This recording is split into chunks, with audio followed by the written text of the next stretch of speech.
Azeroth had seen its share of wars, from the invasion of the orcs to the destruction of the Dark Portal for a second time. It seemed like a moment of calm was on the horizon. But this is the world of Azeroth, a planet known for constant contention. The story of the Lich King is where the history books pause and nightmares begin.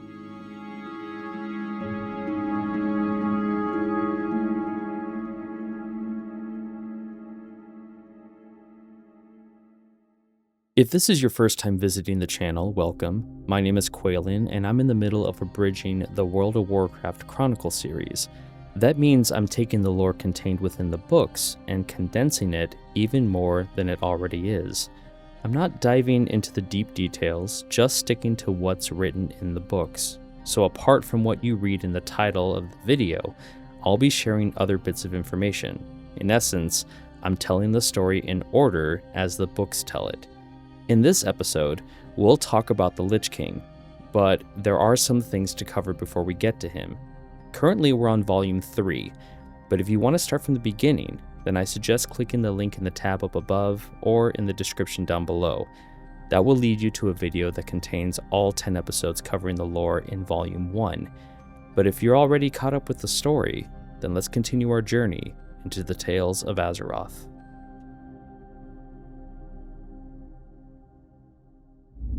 Volume 3 starts off the same way Volume 2 does, with a little recap of what happened in the past. Since I've covered those details in my previous videos, we're going to jump ahead to the part where we're given new information. Khadgar and his allies managed to survive the violent collapse of Draenor by escaping through a rift, returning only after the cataclysmic energies had subsided to find a broken world. The destruction had torn the fabric of reality, merging the remains of the planet with the twisting nether and creating a gateway to various corners of the cosmos. This shattered realm, now known as Outland, retained only fragments of its former self. The Sons of Lothar, led by figures like Khadgar, established Honorhold as a permanent base of operations and began the grim task of searching for survivors among the ruins.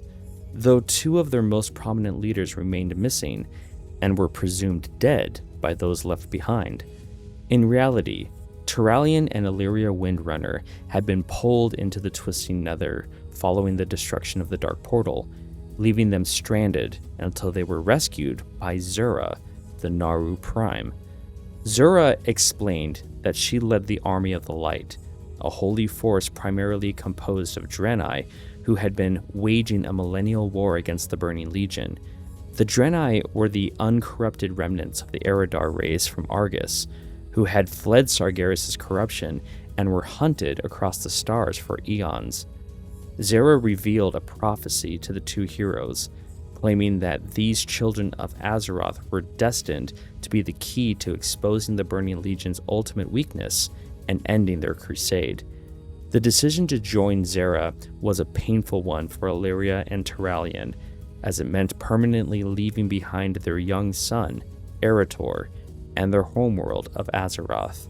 While they had initially traveled to Draenor expecting it to be a mission never to return from, the realization that they would be fighting a war spanning across the stars meant they would not see their family for a very long time. Despite their personal grief, they accepted the call to serve in the Army of the Light to ensure a future for their son and protect Azeroth from the looming threats Zera described. Consequently, they departed Outland to join the celestial conflict, disappearing from the records of their kin for years to come. Following the cataclysm that destroyed Draenor, the survivors realized that the battered realm of Outland had become a vital strategic crossroads due to the numerous permanent portals left open by Ner'zhul. The Burning Legion, recognizing the world's potential as a staging ground for universal conquest, dispatched the Pit Lord Magtheridon to seize control. Magtheridon ruthlessly hunted the remaining orcs, slaughtering those who resisted and enslaving those who surrendered. These captives were forced to consume his demonic blood, transforming them into mindless, crimson-skinned fell orcs who formed the core of his new fell horde. Magtheridon established his seat of power at Hellfire Citadel and eventually captured the Black Temple, a former Draenor holy site that served as a nearly impenetrable fortress.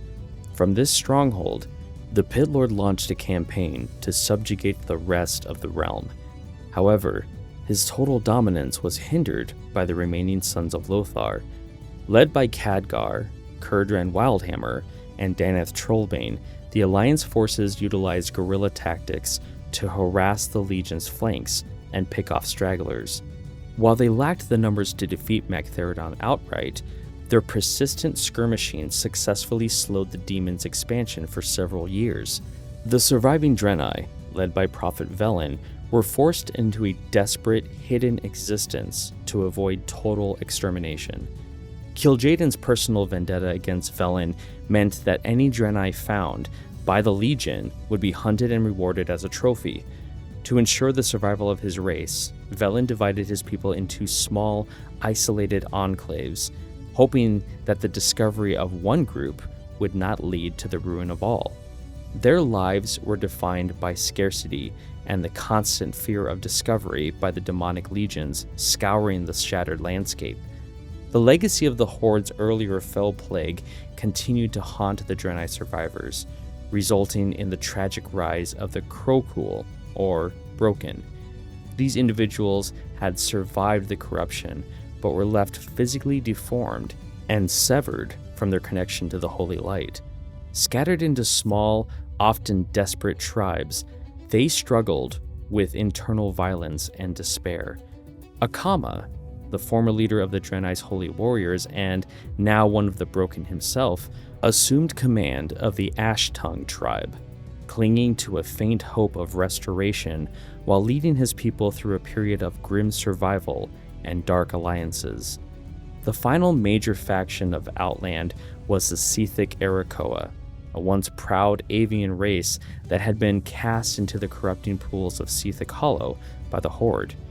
Robbed of their flight and sanity, these cursed survivors took refuge within the ruins of the Draenor mausoleum, Auchendoun. There, they succumbed to the influence of dark, ancient forces, spending their years in worship and deepening madness. For a long duration, these various factions remained locked in a hidden, multi-sided conflict, unknown to the people of Azeroth, who remained oblivious to the war raging behind the sealed dark portal. Before we continue, I'd like to mention that if you're enjoying this content, make sure to like this video and subscribe to the channel. Also, if you feel inclined to support the work that I'm doing, you can check out my membership options here on YouTube or on Patreon. I'm really grateful for all of those who have supported this massive project that I've been working on for quite some time now, and I do offer early access to all those people who have signed up. So if you're interested, check out the links down below, and let's get back to the story.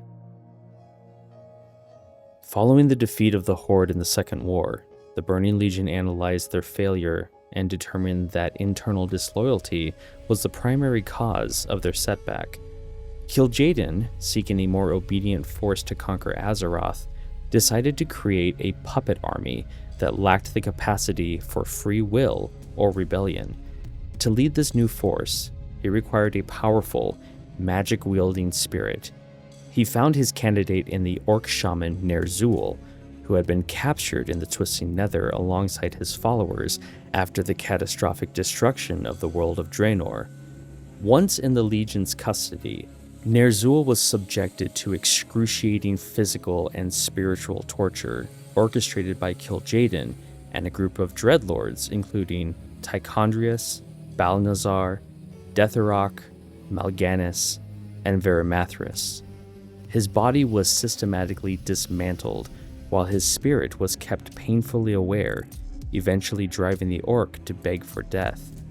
Kil'jaeden offered a reprieve from this agony only if Ner'zhul agreed to total servitude as a weapon for the Legion. With his sanity fracturing, Ner'zhul accepted the pact, leading Kil'jaeden to transform his spirit into a spectral entity with vastly expanded psychic capabilities.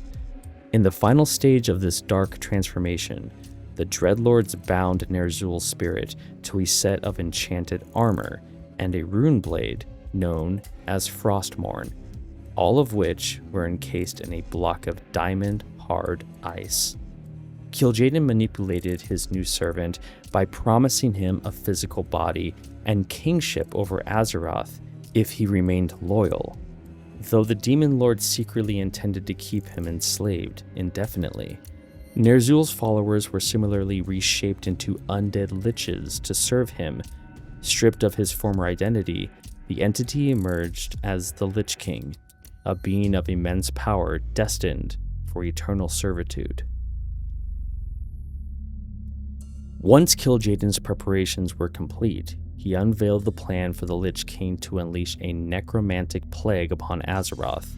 This plague was designed to kill the living and reanimate them as mindless undead soldiers, effectively dismantling the world's defenses before a full-scale Burning Legion invasion.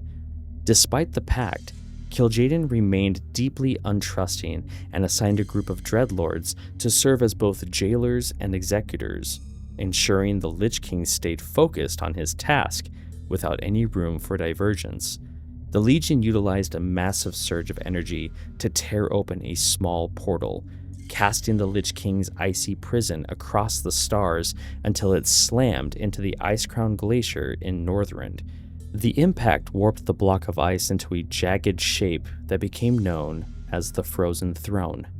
As the Dreadlords began constructing a base around him, the Lich King subtly extended his consciousness across the frozen continent, haunting the dreams of its inhabitants and testing the limits of his new psychic reach while remaining hidden from the rest of Azeroth. The Lich King's influence first consumed isolated tribes of local beasts, including Wendigo and ice trolls, before moving on to the ancient Vrykul.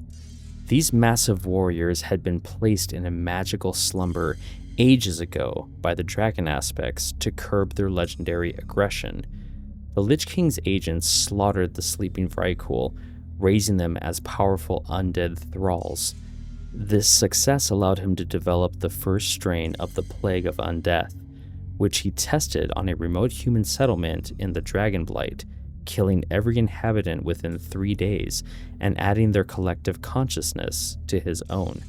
As his power grew with every mind he dominated, the Dreadlords completed the construction of Icecrown Citadel, a massive stronghold meant to serve as the epicenter of the undead campaign. Kil'jaeden, pleased with the progress, commanded the Lich King to finish conquering Northrend before moving the plague toward the eastern kingdoms. The Demon Lord viewed the war-torn human nations as vulnerable targets that would provide the perfect staging ground for the Legion's eventual arrival, unaware that his puppet was already beginning to harbor his own ambitions. Secretly, the Lich King harbored a burning hatred for Kil'jaeden and the Legion due to the horrific torture he had endured. He recognized that the Demon Lord's promise of freedom was a lie and began plotting his eventual rebellion. To succeed, he had to outmaneuver his Dreadlord overseers, who were constantly watching for signs of betrayal.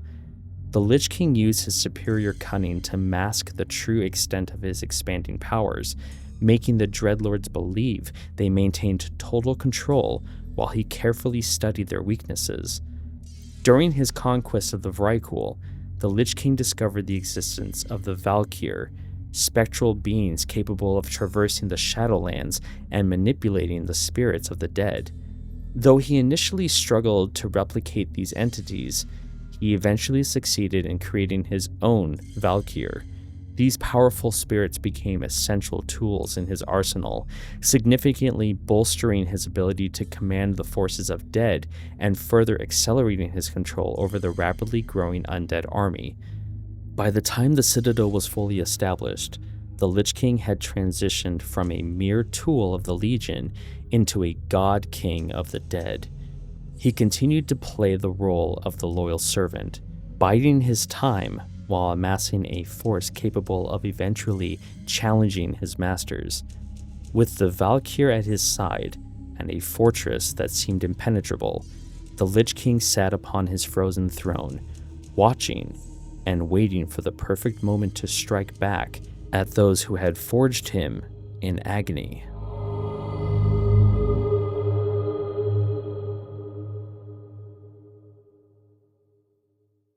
Thank you so much for watching this video. If you like this kind of content, make sure to like and subscribe. And if you'd like to support the work that I'm doing, please check out my YouTube, Patreon, or Twitch memberships. And a big shout out to all the names on the screen here. You mean so much to me. Thank you so much for your help. And with that, I'll see you guys next time on the Tales of Azeroth.